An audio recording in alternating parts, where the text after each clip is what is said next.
Okay, guys. Sorry for not uploading for a month, but I'm gonna be showing you guys how to code in Python. So we're gonna open up Visual Studio Code.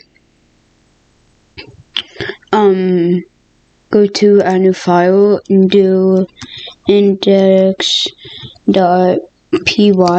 and we're just gonna do a simple print in the terminal. So we can do print in parentheses this, and we can put whatever we want. So I'm just gonna put sorry, and I'm gonna run this line of code. You guys can do this by going to extensions and install code runner. So I'm gonna hit the run button and hit run Python file in terminal. And it will bring me a sorry in the terminal. So quick little video. In the future, I'm going to make more videos.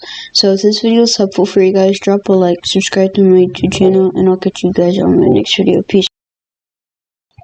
Okay, guys, the reason why I wasn't uploading is because I made a new channel called Adam W Hikes.